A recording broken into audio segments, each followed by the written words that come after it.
Hi, everyone. This is Bill Cantor. I am a financial planner and estate planning attorney in Skokie, Illinois. I'm also the author of the book, Your Best Retirement Plan, How to Eliminate Market Risk, Avoid Taxes, and Have Money for the Rest of Your Life.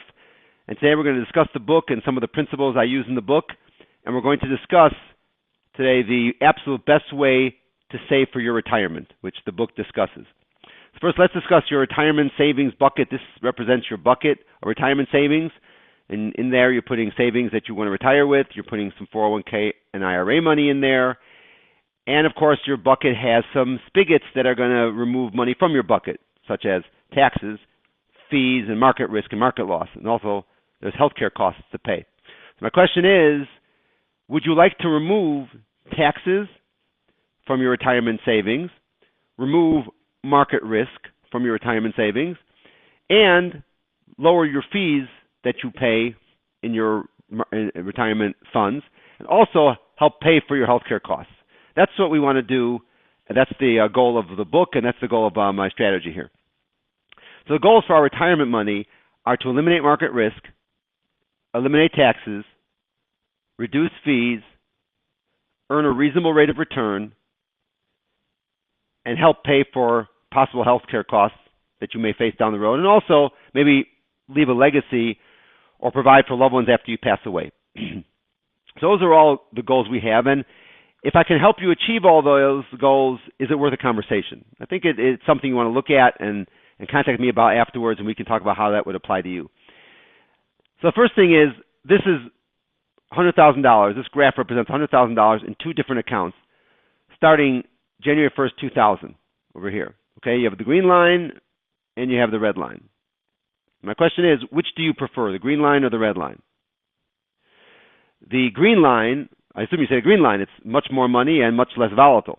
Well, the green line is an account which grows at the most you'll make is 12.5%, but the floor, the worst you'll make is 0. See, the most you'll make is 12.5, but the worst you'll do is 0 in any year. And the red line is the S&P 500 since 2000. Okay? So the red line has averaged 4.5%, and the green line averaged 6.4%. But more than that, in our system, what I'm going to show you today is that the green line is tax-free. So all the money you make, you don't have to pay any taxes on it. The red line, at some point in your funds, whether as you earn it or after you take out the money, if it's a qualified IRA, 401k account, you have to pay taxes on it. So it makes the green line even better because not only is it safer and less volatile, but also it's tax-free. Well, this presentation is about getting on the green line and avoiding the red line. That's what we want to do. So that's what we're going to talk about, how to do that.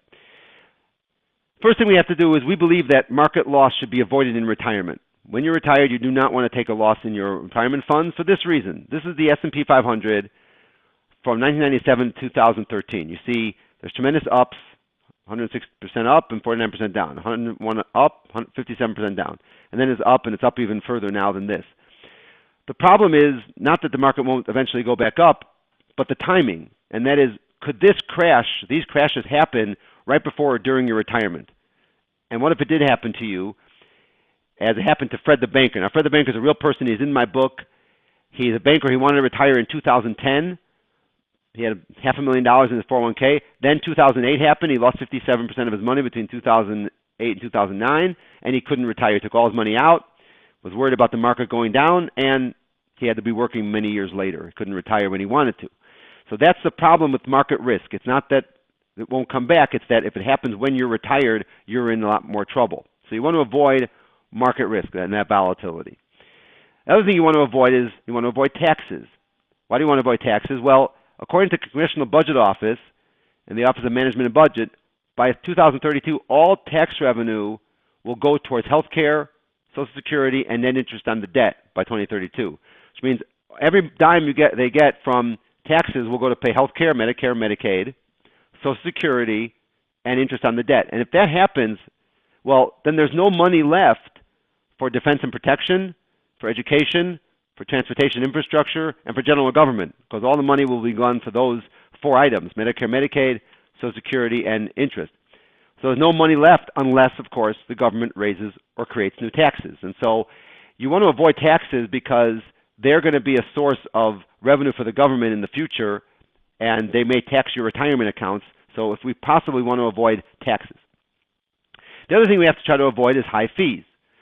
So everybody's paying different fees in their retirement accounts, but Forbes magazine did a article called The Real Cost of Owning a Mutual Fund, where they said that with the annual expense ratio fees, the assets under management fees, and the trading expenses, typical costs and fees in an account is 3.57%.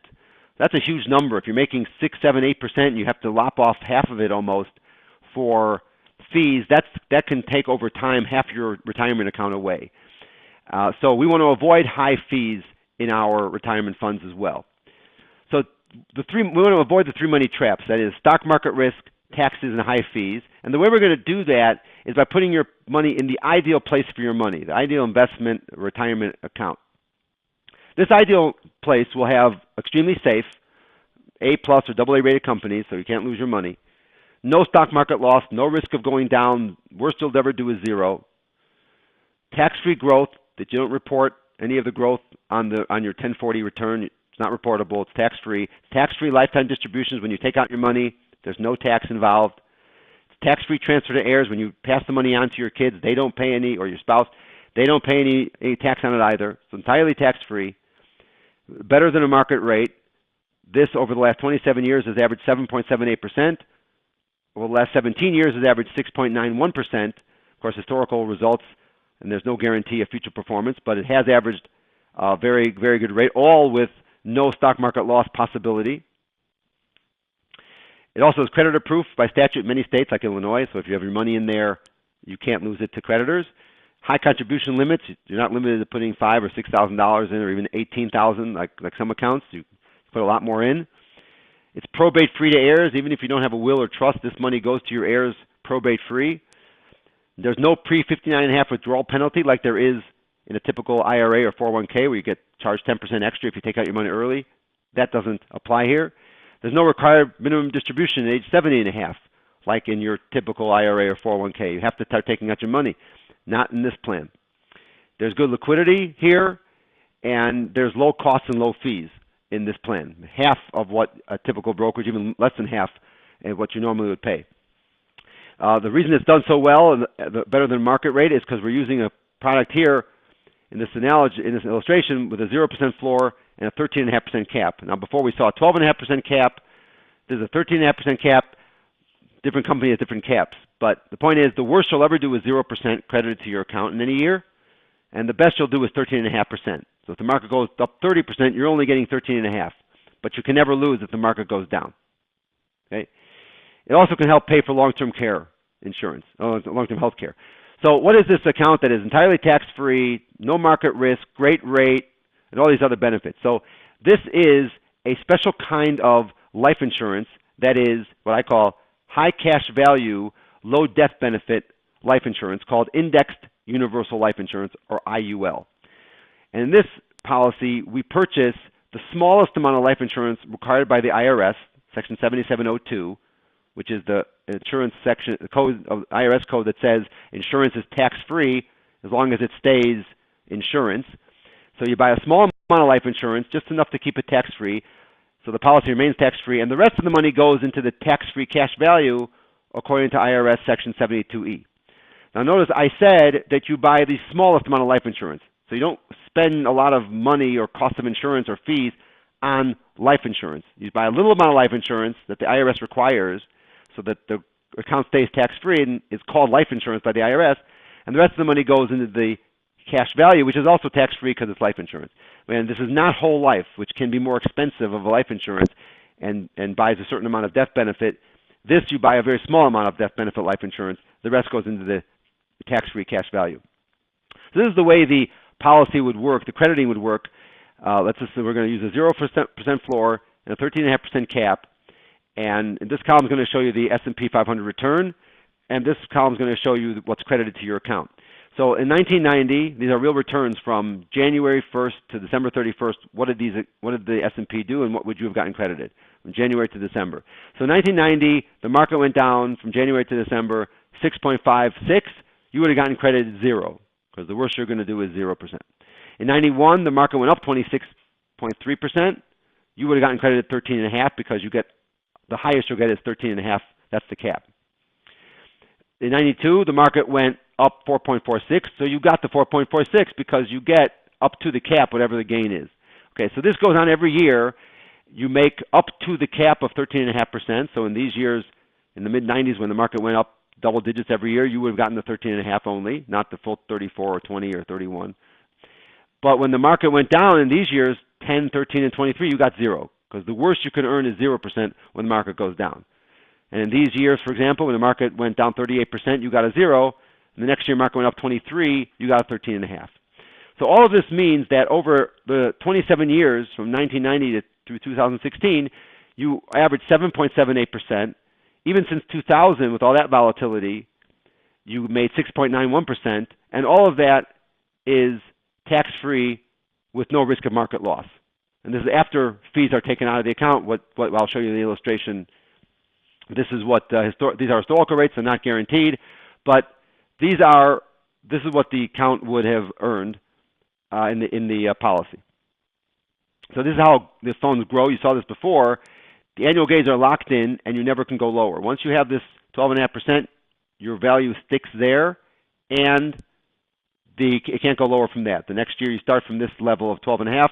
Again, even the market goes down here, and this period here, you still stay even over here. You always stay with no loss in these accounts. And again, the IUL is tax-free, whereas the S&P 500 is taxable. So you make even more money because you don't have to pay any taxes on it. Now, there are costs in an IUL policy. As I said before, over the lifetime of a policy, the costs are less than 0.5% to possibly 1.5% in the policy. Could be a little higher depending on how old you are, how long you own the policy for. But for that 1.5 or 0.5%, you're also buying tax-free life insurance and a cash value account with tax-free growth and tax-free income. How much would you be willing to pay for someone to eliminate your taxes and your market risk in your investment accounts? Right? That's a fee that you're paying for when you keep it life insurance. A stock market loss of 25% is a pretty big fee. If your market goes down 25%, that's a huge, and you need to take your money out, that's a large fee you just paid to the market. And IUL costs are all set out in the schedule. Ask your broker to give you a schedule of all the account fees for the next 40 years. Of course, he or she cannot do it. In an IUL policy, I give clients their fee report. It's not a guarantee, but it's what they're projecting to be the fee report for the entire life of the contract. So this is how the costs look. We're not going to go through all these numbers, but on the left-hand side of this is the IUL policy for a 51-year-old, and on the right-hand side is an investment account for a 51-year-old. Okay, this in red is all of the fees. These are all the fees. These three columns are all the fees in the policy. These are the total. And these are the fees at 1.5% in a brokerage account. Now, again, we saw before that Forbes magazine said the fees could be 3.5%. I'm only making 1.5% to compare this to. So you see that over the lifetime of the contract, the fees are $68,000. The total outlay of dollars you will spend in fees in the life insurance and the IUL and the Index Universal Life policy is $68,000, whereas in your brokerage account at 1.5%, it's $139,000. Okay, it's much less. It's $68,000 versus $139,000. It's less than half of what your brokerage account is. Those are your fees in the policy. And not only is it no fees, but in this, when you see at the end of 35 years, your brokerage account has $567,000, and your IUL account has $718,000. Plus, you had all this $350,000 of death benefit along the way if you had died early. But not only is it $718 versus $567 benefiting the life insurance, but at some point you got to take out these taxes. At 20%, I didn't take out the taxes from this 567, but at some point, either as you go on and earn this money, your 7%, I'm running this at the 7%, and 7% over here. As you go on, you have to take out taxes, or if it's a qualified account, you'll take out the taxes at the end. But at some point, you got to pay these taxes, which is $121,000. Well, if you took out that, then that reduces this 567 down even more to about, what, 430 or 440 or so. So that means you're making almost double in your IUL, which is 718, with no tax. Okay, so the fees are half of what they would be in an investment account. Plus, there's life insurance as time goes on, as from day one, and it's much more money at the end, and no taxes. So the IUL eliminates the three money risks of stock market, three money traps of stock market risk, taxes, and high fees. while provides the 5 money needs. We have a safety, reasonable growth, lifetime income, liquidity, and tax-free account. Plus, you can leave a legacy of life insurance, and it can pay for long-term care. I didn't get into this in the last example, but you can use that death benefit for long-term care insurance. They will allow you to take the death benefit out early if you have a long-term care need. Most people spend more time planning a 2 to 3 week vacation than they do planning a 20 or 30-year retirement. So the solution to that is to call me if you think this is something that you want to be interested in and want to run some numbers how it would apply to your situation. And Bill Cantor, my number is 847-674-6470. My email is bill@cantorwm.com. Thanks.